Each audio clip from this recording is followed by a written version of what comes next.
gonna make any sign when I start? Okay. Where is the clicker? Okay. The screen is not here yet.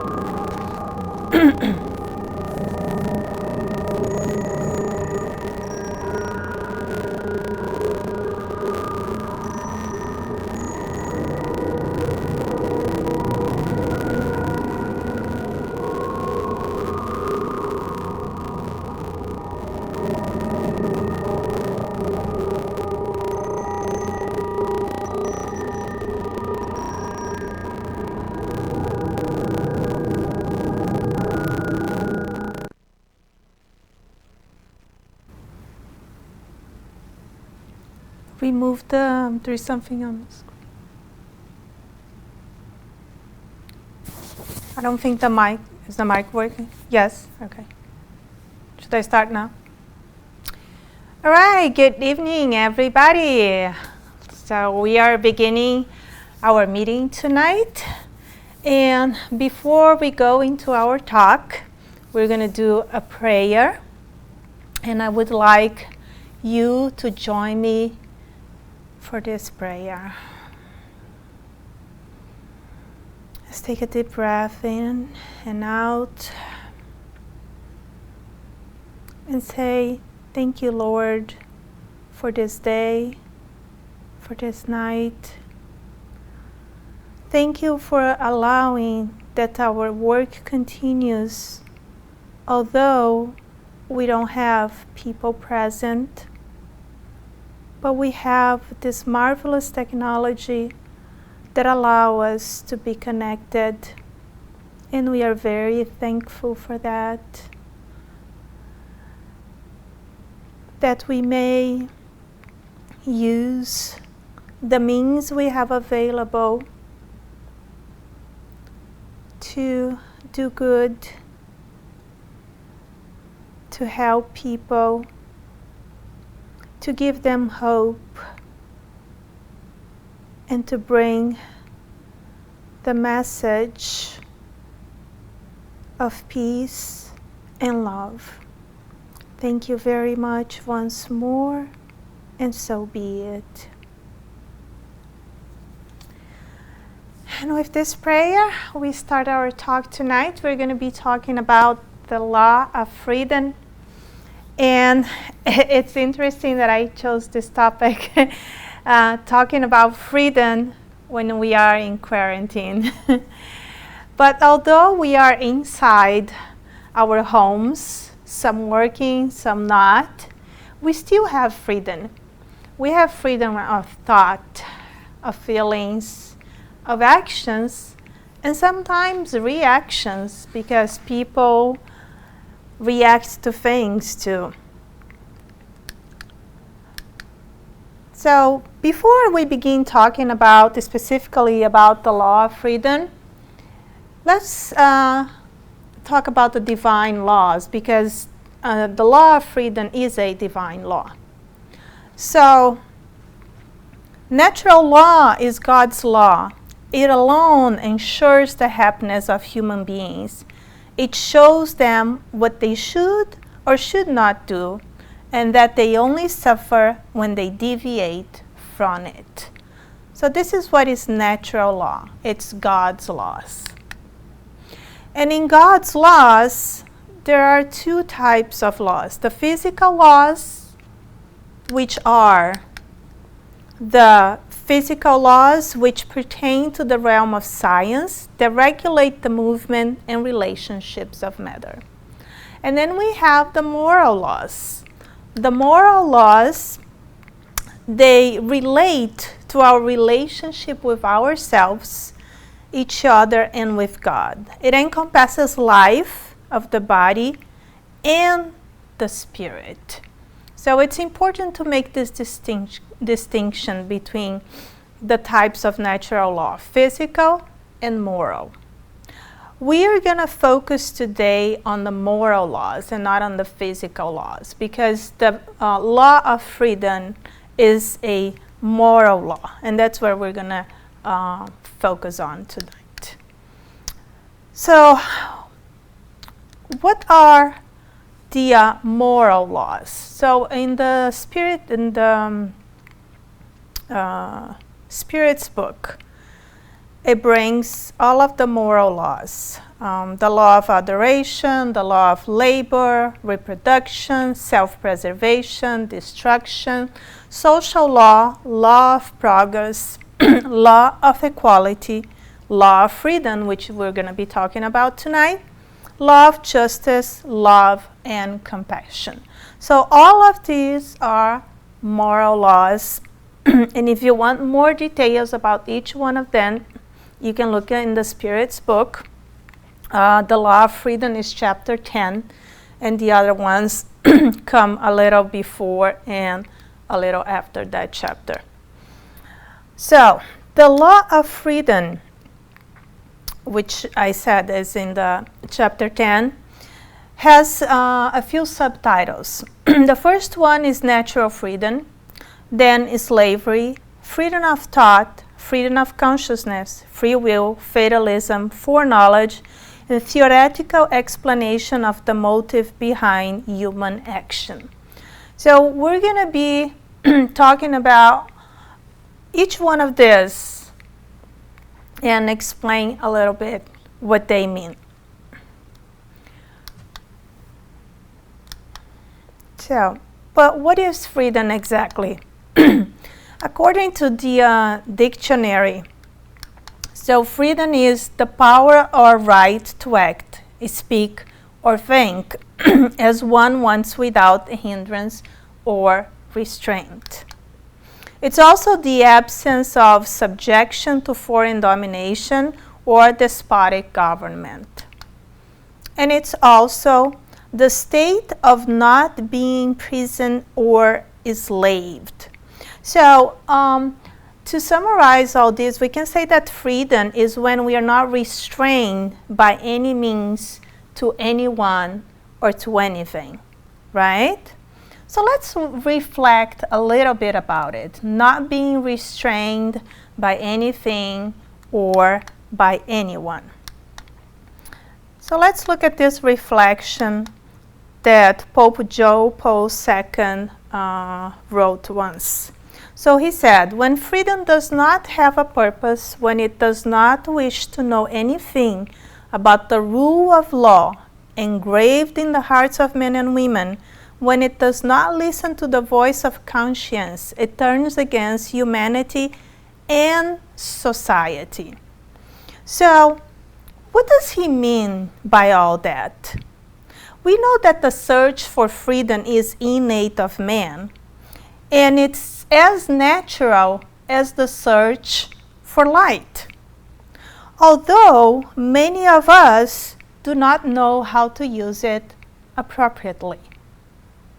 So what is he talking about? Why does he say we have to listen to the voice of consciousness? Why is Pope John saying that we have to listen to it, otherwise it's going to turn against human? Why does he say all that? So let's keep going and trying to figure out. So the divine laws, where do we access the divine laws? If we look in the Spiritist literature, it says that the divine laws are in our conscience. And that's why when the Pope wrote that paragraph, he said that if we do not look into our conscience and act accordingly, it's going to turn against humanity. Because if we look in our consciousness and we find that we have to act according to the divine laws, that the laws are there, we just have to access them, then in no way we're going to be doing what's wrong. So we have to follow the divine laws to acquire freedom. That's what it means. And it sounds logic, doesn't it?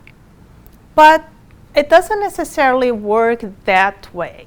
It is logic for some, but not for everybody.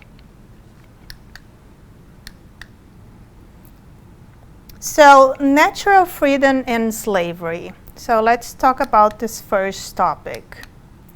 So personal freedom is a natural right, but absolute freedom in our actions cannot exist.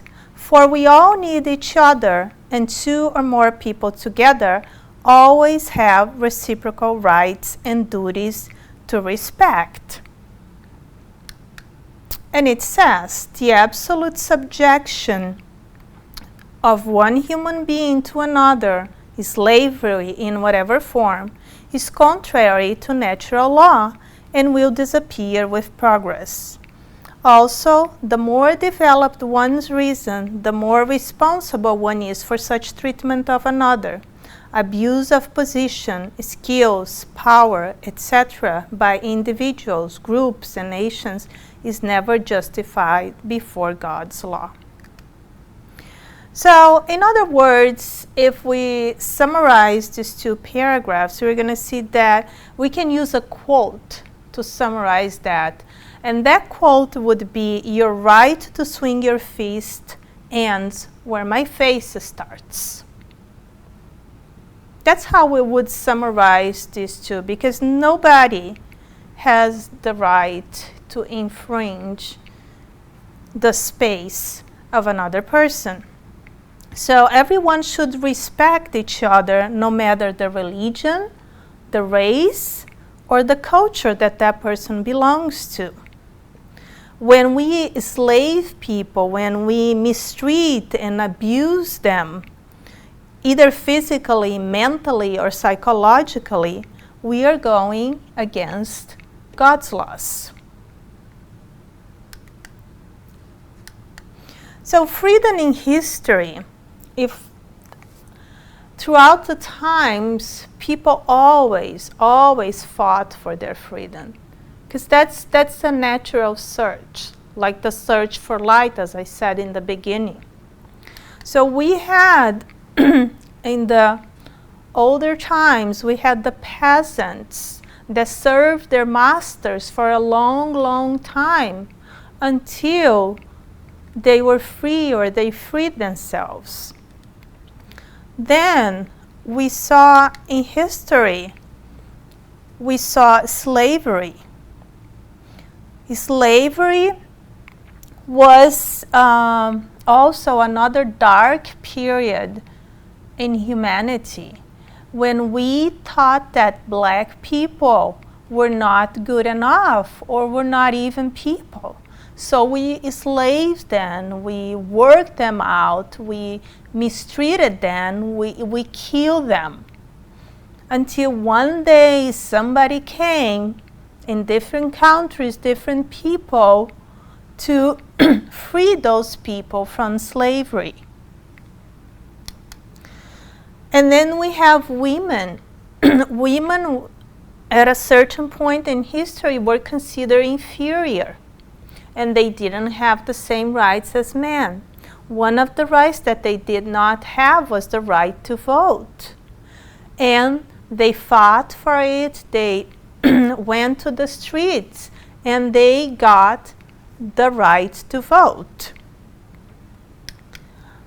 And then we have immigration all over the world, but especially here in the US, we still have people that are fighting for their rights to stay. They are fighting to belong to this country. They've been here for so long, and they still don't know, thank you, if they can stay here or not.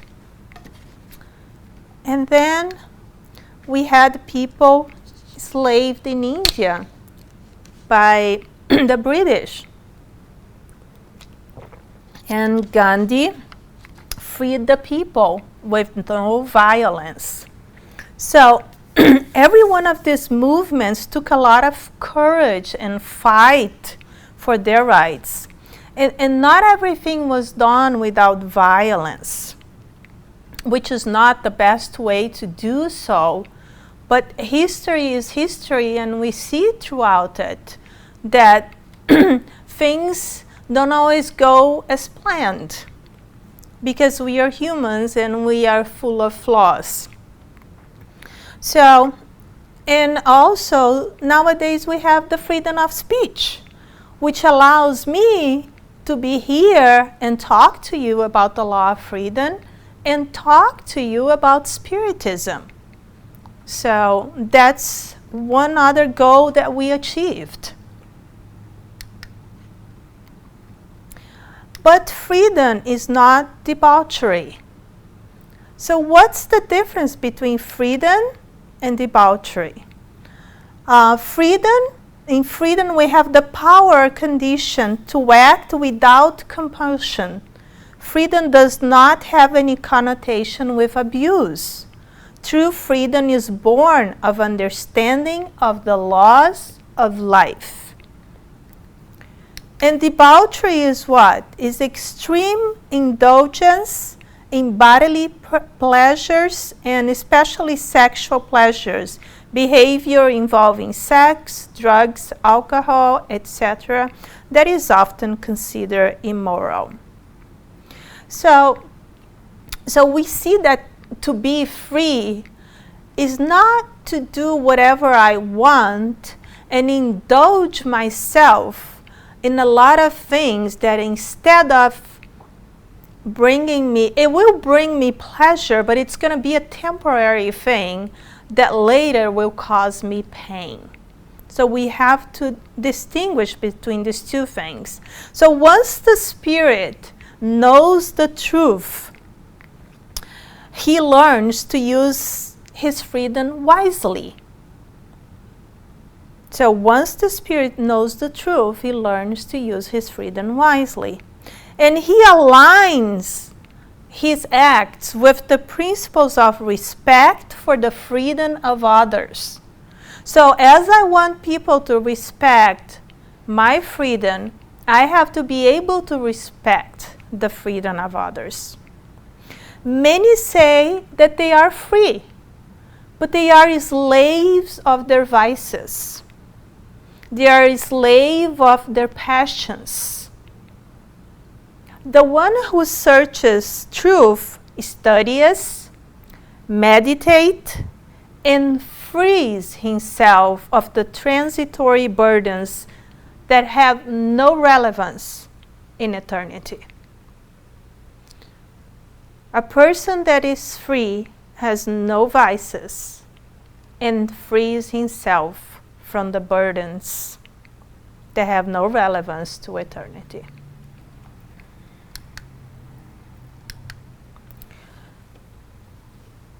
Freedom of thought and freedom of conscience.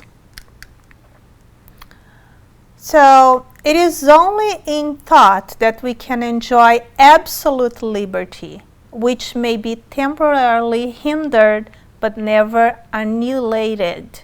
Even so, we are always responsible to God for our thoughts, which carry their natural consequences.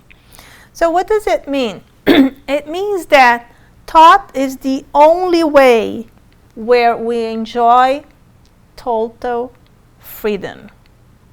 However, we do carry the responsibility for what we think, for what we project into the atmosphere, into the world. And we are liable for that. We are liable for what we project into the universe, because it will not only influence other people's lives, but it will come back to us, reinforced by those who have projected the same kind of thoughts. So whatever thought I project, it's going to come back to me, duplicated, triplicated. So I have the responsibility for that too. I'm liable for it. Freedom of conscience, a characteristic of true civilization and progress, arises naturally from freedom of thought, and only God has the right to intervene in matters of conscience. To offend others whose beliefs are different shows a lack of compassion and is an infringement on others' freedom of thought. Gentleness and compassion, never force, should be used to convince. So here we have an endorsement of how we should ask for our rights, which is through compassion and not violence. So Gandhi was right about it, because he led a whole movement to free India without violence. And Spiritism comes and confirms that we should not use violence when asking for our rights. So our next topic is free will and fatalism. So is there fatalism? Is there a right or wrong? Should I go this way or that way, or be with this person or that person? How do I use my free will? Does fatalism play a part in all of this or not? So in question 843 in the Spirit's book, it says, do human beings have free will in their actions? And then the Spirits respond, since they have freedom of thought, they also have freedom of action. Without free will, they would be nothing more than machines. So we do have free will. But let's keep going. Freedom of action, free will, develops with our freedom of thought and conscience, and it can be exercised according to our spiritual evolution and present physical stage as humans. In humans, it also suffers the influence of matter, including the particular conditions of a given body, as well as some limits created by social status, though we are also held responsible for exhibiting the efforts to overcome them.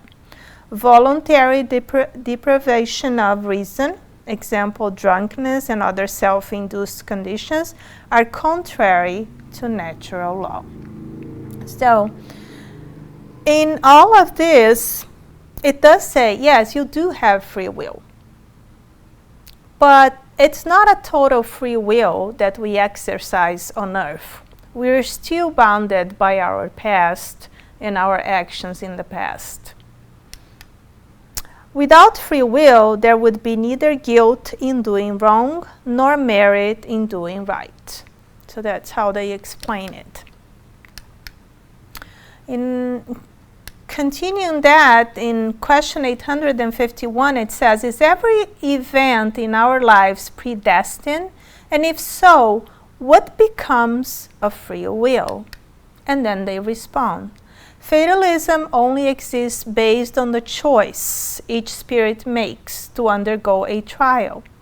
By choosing that trial, you create a sort of destiny for yourself. It is the natural consequence of the situation in which you have chosen to place yourself. So fatalism, yes, exists, but based on what you chose before you reincarnate.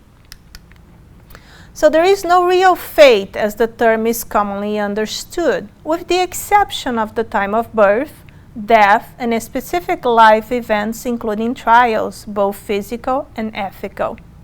These events may be chosen by a spirit before a given incarnation, or they may be chosen for him in his developmental states so requires. In ethical trials, a spirit always preserves its freedom to choose between good and bad. At times, if it is compatible with our life path, we can, through the strong merit of our will and actions, prevent certain foreordained events from happening. So what it means exactly is that when we resist a temptation to do bad, it's always a merit for the spirit. The spirits choose their trials, and certain trials are riskier than others. But no one is predestined, for example, to commit a crime, or no one is predestined to suffer his or her whole life. So that's what it means. There are certain things that you plan before you were born. And then when you get here, these circumstances may change, either because you did a lot of good and you paid off that debt, or because you did so poorly and so bad that you have to go under other trials. So in question 860, it asks, can individuals by their will and effort prevent events from taking place and vice versa? And then they respond, they can, if this deviation is compatible with the life they have chosen. They may prevent wrongdoing to do good, which should be the sole purpose of life, especially if that wrong might contribute to an even greater evil. So sometimes your guardian angel will prepare you for what's going to happen, or it will advise you not to take a certain path in your life. So if you have merits enough, they will always be there to help you. Not that they are not there when you don't have merits, because we all have a guardian angel. There is always there, but sometimes we don't connect with a guardian angel or with our spirit guides. We can't hear them because we are not connected with them. We're not in the same frequency. But if we are, then yes, then they can help us a lot if we deserve it. In question 864, they ask, while there are individuals to whom fate is unkind, there are others who seem to be favored because they succeed in everything they do. To what is this to be attributed? And then the answer is, in many cases, they know how to best manage their lives and actions, but it may also be a type of trial. People are intoxicated by success. They put their trust in their destiny, and in the end, they pay for those successes by severe setbacks, which greater forethought would have enabled them to avoid.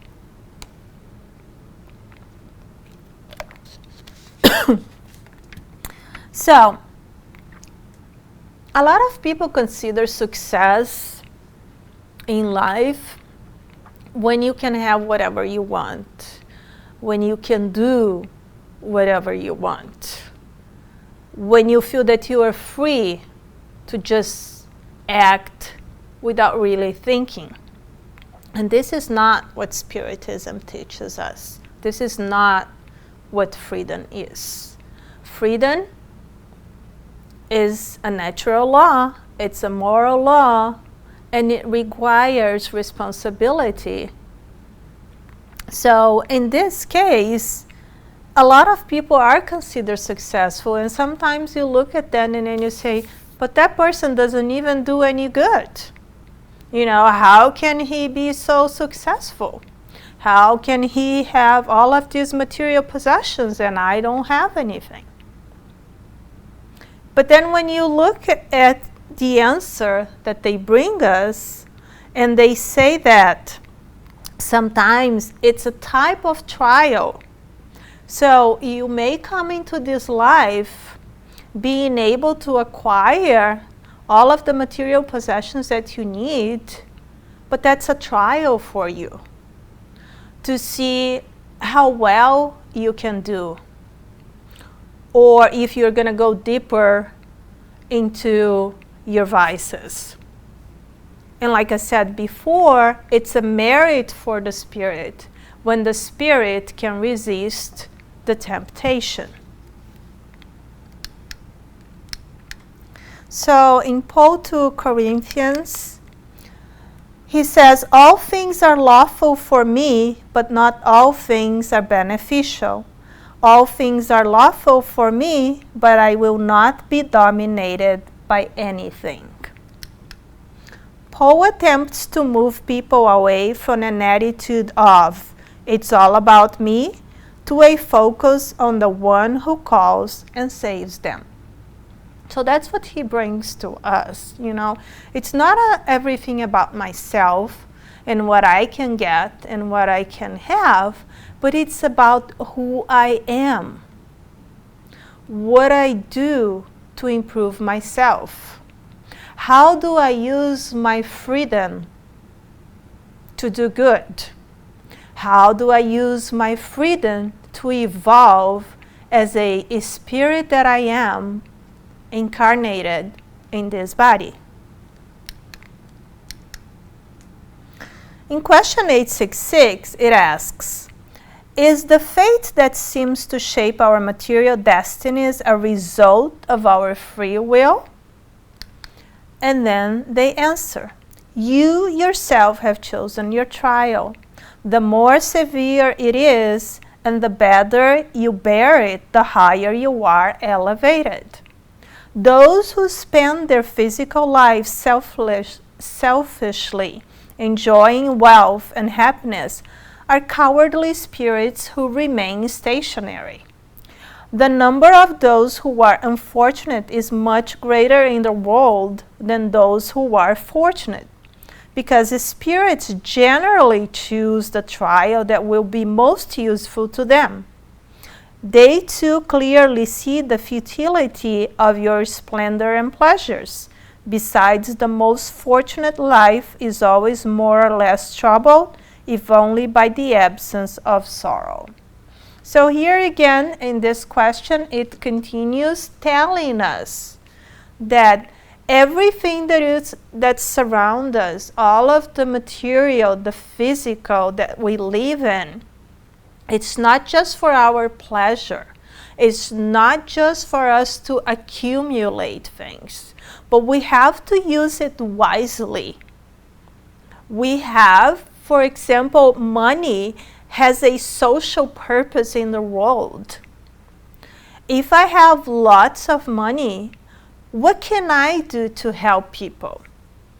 And first of all, I'm not going to distribute the money freely, no, because the Lord once said, you know, you have to teach the person to catch the fish and not give the fish into this person's mouth.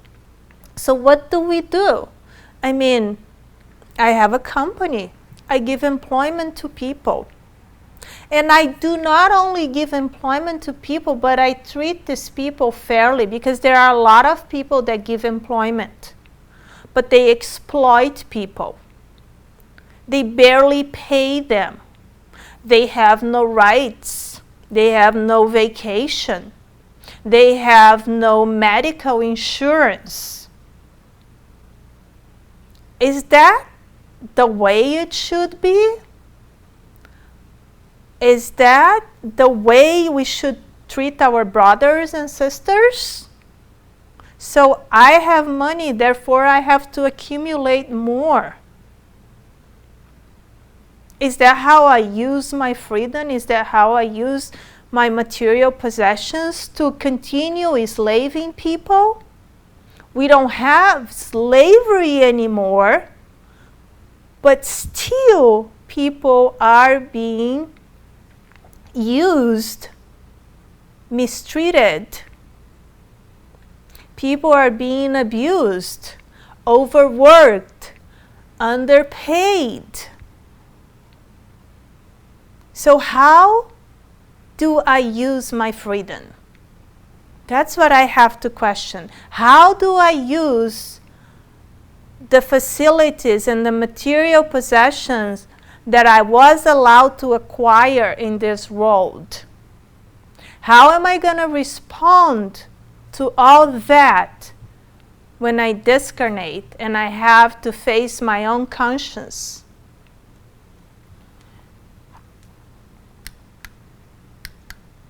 So we have a relative freedom here. So equality is freedom and requires responsibility.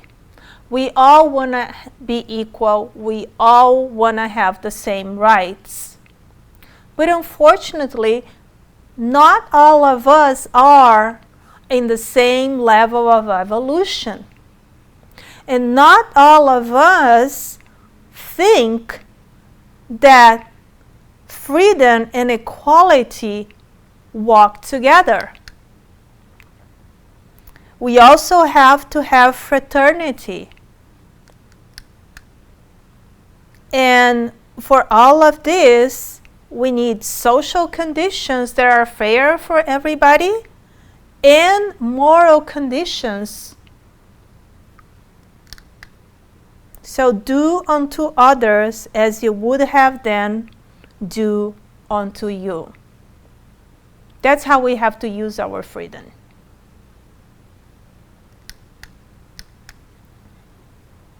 In Corinthians again it says, now the Lord is the Spirit, and where the Spirit of the Lord is, there is freedom.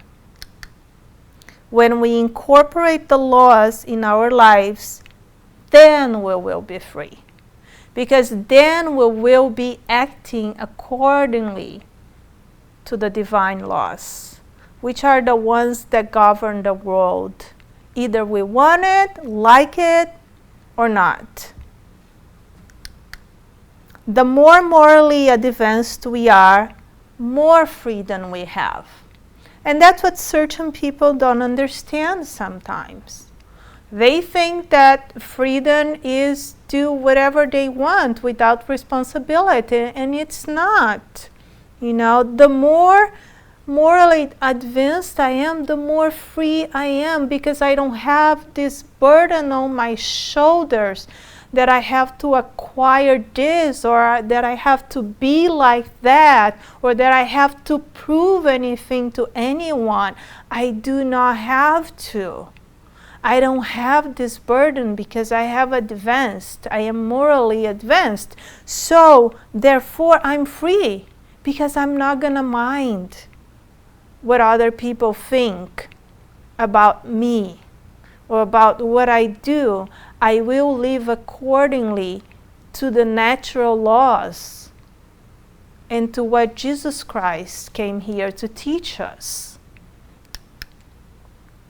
André Luiz, in the book Astral City, tells us, and we also call this book No Solar. There are different translations. But he says there, here, however, we go through a readjustment of values and learn that we are never really free until we learn to obey. It seems a paradox, but it's the perfect truth. So we think that obeying the laws is not for us. No, I want to do what I want to do, and that's it. But it's not it. The more I obey what's in my conscience, the more I follow the divine laws, the freer I am. And André Luiz confirms that in one of his books. So let's talk a little bit about foreknowledge there, which is one of the parts of the law of freedom. In question 868, it says, can the future be revealed to human beings? And then they answer, as a rule, the future is hidden from them. It is only in rare and exceptional cases that God permits it to be revealed.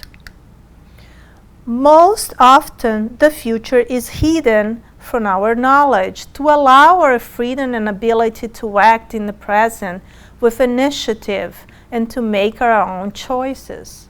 Rarely, however, it may be revealed in order to expedite a particular end by influencing someone to act differently. So, if we look at our world today, we'll see that anxiety is the malady of our century. So, should we get to know what good or bad would happen to us, we would not live in the present at all. Because I already know what's going to happen. And if it's good, I'm going to be excited for that, and I'm not going to enjoy what I'm living now. And if it's bad, I'm going to live in fear because I know that something bad is going to happen. So we would not enjoy the ride. We would not enjoy the experience and the knowledge that we acquire day by day. And that's why it's not revealed to us. So they say in rare occasions, when it's beneficial to the spirit to know ahead what's going to happen, they will tell us. And then we see nowadays, we get so many videos. I get overwhelmed sometimes with my groups in WhatsApp because it's like so many videos that I personally don't have time for that. And some of them I'll just delete because I don't have time to watch them. Some of them are very interesting and they bring knowledge. But a lot of them, they're just videos that don't bring anything to you. And the reason I'm talking about it, it's because when this COVID-19 started, we had a bunch of videos being downloaded with predictions of when it's going to end or when the cure is going to come. And then you start watching these things and you yourself go crazy with it and then you stop it. No. When the knowledge has to come, it will come. Through a respectable person or medium that may let us know or not. Or we'll have a feeling or an intuition and we'll follow that because we all have intuitions. We all have our spirit guides by us, helping us all the time. So, true freedom can ever exist in a society that embraces moral relativism, the idea that there is no objective difference between right or wrong, so human beings may arbitrarily create or decide right or wrong for themselves.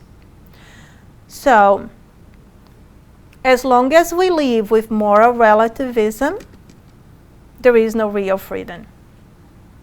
Freedom is, in our world, is relative. It's not absolute. We need one another to survive and to live. So therefore, we must respect each other's rights. We are responsible for anything we do, feel, think, because we lack of this deeper understanding of the meaning of life. And we are always trying to use our freedom at the expense of our neighbors. And that's not the right thing to do. So we have to rethink these concepts, these ideas that we have been bringing for many, many lives and centuries, and transform our concepts now. This is the time to awaken.